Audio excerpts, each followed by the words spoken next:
ಅಯೋಧ್ಯೆ ಉದ್ಘಾಟನೆಗೂ ಲೋಕಸಭಾ ಚುನಾವಣೆಗೂ ಏನು ಸಂಬಂಧ? ರಾಮನ ವಿಚಾರದಲ್ಲಿ ಯಾರೂ ಸಹ ರಾಜಕಾರಣವನ್ನ ಎಳೆತರಬಾರದು, ತರಲೂಬಾರದು, ತರಲೇಬಾರದು. ಯಾವುದಾದ್ರು ಪಕ್ಷದ ಪ್ರಣಾಳಿಕೆಯಾಗಿ ನಾವು ಹೀಗೆ ಮಾಡ್ತೇವೆ ಅಂತ ಹೊರಟಿತ್ತು ಅಂತಂದ್ರೆ ಅದು ಅವ್ರನ್ನ ಮಾಡಿ ಮುಗಿಸಿದ್ದಾರೆ ಅಂತ ಹೇಳಿದ್ರೆ ಪ್ರಣಾಳಿಕೆಯನ್ನು ಅವರು ಸಿದ್ಧಗೊಳಿಸಿದ್ದಾರೆ, ಅದಕ್ಕೆ ಮಾನ್ಯ ಮಾಡಿದ್ದಾರೆ. ಕೆಲವ್ರು ಹೇಳ್ತಿರ್ತಾರೆ ಅಲ್ಲಿ ಇನ್ನೂ ಕಂಪ್ಲೀಟ್ ಆಗಿಲ್ಲ, ಆಗ್ಲೇ ಅವ್ರು ಉದ್ಘಾಟನೆ ಮಾಡ್ತಿದ್ದಾರೆ, ಇದು ಚುನಾವಣೆ ಬರ್ತಿದೆ ಅದಕ್ಕೋಸ್ಕರನೇ ಅಂತ. ಹೌದಾ? ಹೇಳುವವರು ಶಾಸ್ತ್ರಾಧ್ಯಯನ ಮಾಡಿತ್ತು ಅಂದ್ರೆ ಅದಕ್ಕೆ ವಿರೋಧವಿರೋದಿಲ್ಲ.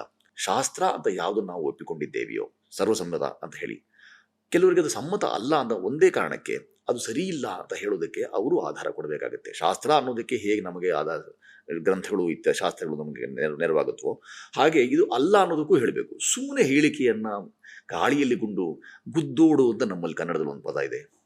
ಸುಮ್ಮನೆ ಗುದ್ದು ಓಡೋದು ಹಾಗಲ್ಲ, ಅದು ವೃಥಾ ಆರೋಪ ಆಪಾದನೆ ಮಾಡೋದ್ರ ಬದಲಿಗೆ ನಾನು ಹೇಳುವುದಿಷ್ಟೇ, ಕೋಟ್ಯಂತರ ಜನರಿಗೆ ಅದೊಂದು ಸಂಭ್ರಮದ ಕ್ಷಣ ಆದರೆ ನನಗೆ ಸಾಧ್ಯವಾದರೆ ನಾನು ಆ ಸಂಭ್ರಮದಲ್ಲಿ ಪಾಲ್ಗೊಳ್ಬೇಕು, ಇಲ್ಲ ನಾನು ಪಾಲ್ಗೊಳ್ಳಲ್ಲ ಅಂತ ಹೇಳಬೇಕು. ಪಾಲ್ಗೊಳ್ಳಲ್ಲ ಅನ್ನೋದೇ ಸುದ್ದಿ ಆಗಬಾರ್ದು, ಪಾಲ್ಗೊಳ್ಳೋದು ಸುದ್ದಿ ಆಗೋದಲ್ಲ ಅದು. ನಾನು ಪಾಲ್ಗೊಳ್ಳಲು ಸುಮ್ಮನೆ ಇರ್ತೀನಿ, ನನ್ನ ನೀನು ದಾಯಿತ್ವ ಕೊಟ್ಟು, ನನ್ನ ಹಿರಿಯರು ನನಗೆ ಕಲಿಸ್ಕೊಟ್ಟು ಪಾಠ ಅದು.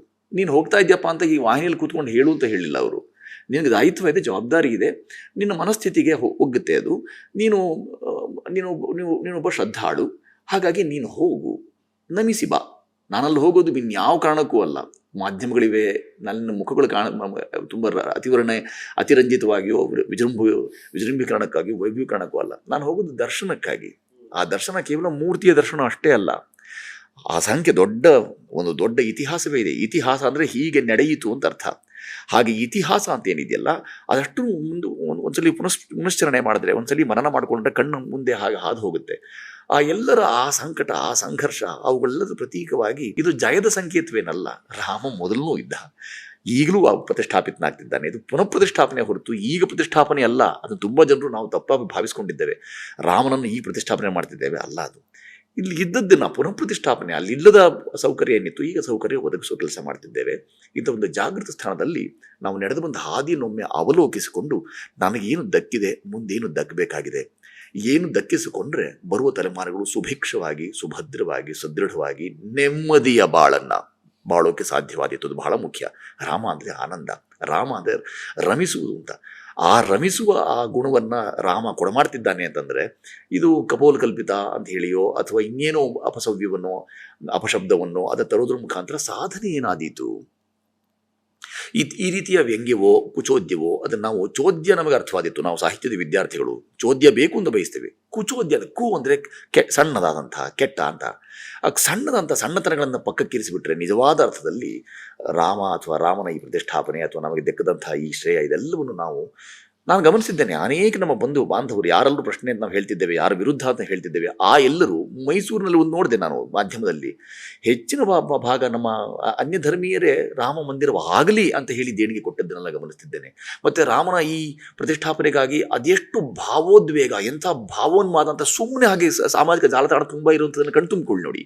ಅವರು ಉರುಳು ಸೇವೆ ಏನು, ಹೆಜ್ಜೆ ನಮಸ್ಕಾರವೇನು, ಭಜನೆ ಕೀರ್ತನೆಗಳೇನು, ಮತ್ತು ಅವರು ರಾಮ ಜನ್ಮಭೂಮಿಗೆ ಹೋಗೋಕ್ಕೆ ಸಾಧ್ಯವಾಗದೇ ಇದ್ರೂ ಇದ್ದಲ್ಲೇ ರಾಮನನ್ನು ಕಾಣುವ ಆ ಪರಿ ಏನು, ಇವೆಲ್ಲವೂ ಏನು ನಗಣ್ಯವೇ ನಿಮಗೆ? ಅದು ಗಣ್ಯವಲ್ವೇ?